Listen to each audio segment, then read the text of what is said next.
Sección número 5 del capítulo número 9. Candace se pone manos a la obra. Si bien Candace no aceptó su enfermedad, le quedaba un largo trecho por recorrer.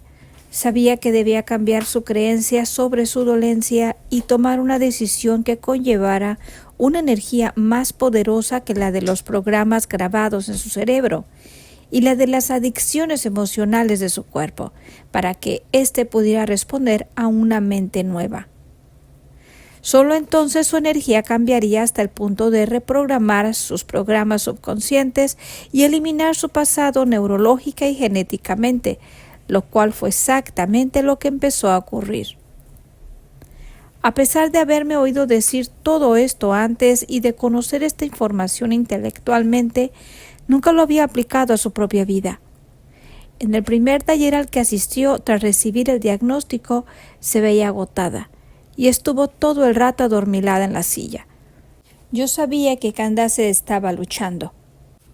Cuando acudió al siguiente taller, llevaba un poco más de un mes de estar tomando la medicación para la tiroides que regulaba el desequilibrio de su estado químico y se veía más atenta e interesada.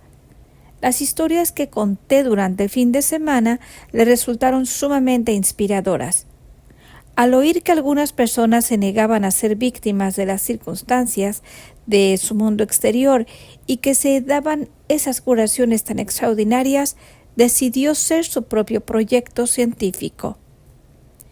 De modo que emprendió el viaje. Sabía por los conocimientos de epigenética y neuroplasticidad adquiridos en mis talleres que ya no era una víctima de la enfermedad y usó sus conocimientos para ser proactiva. Al darle un distinto significado a su futuro, lo encaró con un distinto propósito. Cada día se despertaba a las 4:30 de la madrugada para meditar y empezar a condicionar su cuerpo a una mente nueva. Procuró vivir el presente, ya que vio que no lo había estado haciendo. Como quería ser feliz y estar sana, se esforzó al máximo para recuperar su vida. Aún así, al principio no le resultó fácil hacerlo y se sintió muy frustrada al ver que no conseguía sentarse a meditar durante un determinado espacio de tiempo. Había condicionado el cuerpo a ser la mente llena de frustración, ira, impaciencia y victimismo, y era lógico que éste se rebelara. Candace debía obligarlo a vivir el presente como si estuviera adiestrando a un animal indisciplinado. Cada vez que lo hacía, lo estaba condicionando a una nueva mente al tiempo que se liberaba un poco más de las cadenas de su adicción emocional.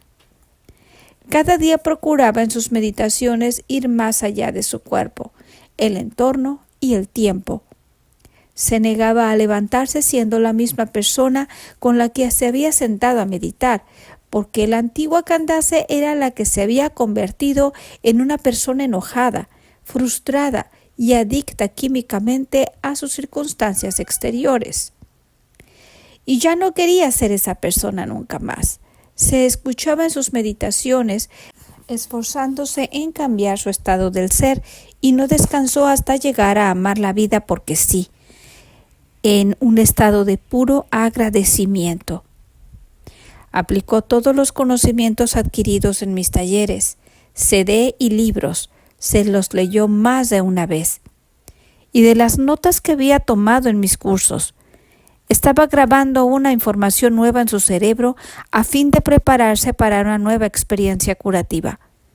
Descubrió que cada vez era más capaz de evitar activar y reforzar las antiguas conexiones neurológicas de la ira, la frustración, el resentimiento, la arrogancia y la desconfianza, y de activar y reforzar las nuevas conexiones neuronales del amor, la alegría, la compasión y la bondad.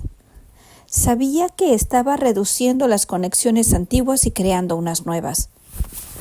Y cuanto más procuraba conseguir un estado de fortaleza interior, más se transformaba.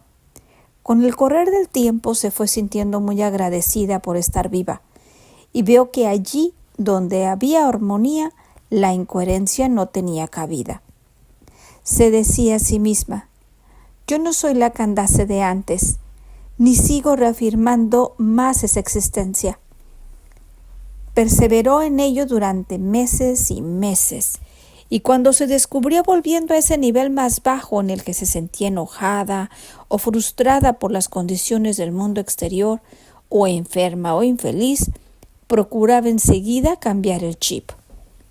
Al cambiar rápidamente su estado del ser, iba acortando los periodos en que esas emociones se apoderaban de ella, volviendo cada vez menos a su cambiante y temperamental personalidad de antes. Algunos días se sentía tan mal que no quería levantarse de la cama, pero lo hacía de todos modos y meditaba.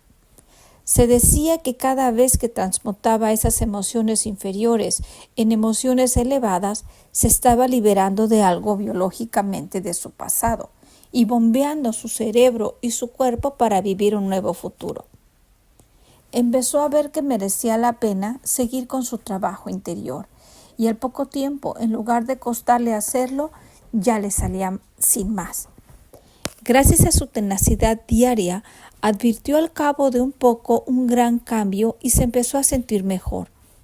En cuanto dejó de ver el mundo con una mente llena de miedo y frustración y lo contempló con una mente compasiva, afectuosa y agradecida, empezó a comunicarse con los demás de otra manera. Ahora gozaba de más energía y podía pensar con mayor claridad. Se dio cuenta de que ya no reaccionaba de la misma forma a las circunstancias habituales de la vida, porque sus antiguas emociones basadas en el miedo ya no seguían grabadas en su cuerpo. Estaban superando sus reacciones viscerales. Ahora veía que antes le irritaban ciertas personas y situaciones por culpa de sus propias emociones negativas. Se estaba liberando de ellas. Parte de su proceso de cambiar consistió en advertir los pensamientos que le venían a la cabeza durante el día sin que ella se diera cuenta. En sus meditaciones decidió que nunca más le pasarían desapercibidos. Decidió no volver jamás a las conductas y hábitos de su antiguo yo bajo ninguna circunstancia. Hizo borrón y cuenta nueva en el sentido biológico, neurológico y genético, reservándose un tiempo para crear un yo nuevo, y su cuerpo empezó a liberar energía. Es decir, estaba pasando de ser partícula a ser onda, a liberar las emociones reprimidas como energía en su cuerpo. Su cuerpo había dejado de vivir en el pasado. La energía liberada le permitió ver el panorama de un nuevo futuro. Candace se preguntó: ¿cómo me quiero comportar? ¿Cómo me quiero sentir? ¿Cómo quiero pensar? Al levantarse por la mañana durante meses y meses sintiéndose muy agradecida, estaba enseñando emocionalmente a su cuerpo que su nuevo futuro ya había llegado, por lo que enviaba señales nuevas a genes nuevos, y su cuerpo recuperó la homeostasis. Candace descubrió que la compasión era la otra cara de su ira, que la paciencia y la gratitud eran la otra cara de su frustración, y que en la otra cara de su victimismo le aguardaba una creadora deseando crear alegría y bienestar. Era la misma intensa energía en ambas caras, pero ahora ella podía liberarla mientras pasaba de ser partícula a ser onda, del estado de supervivencia al de creación.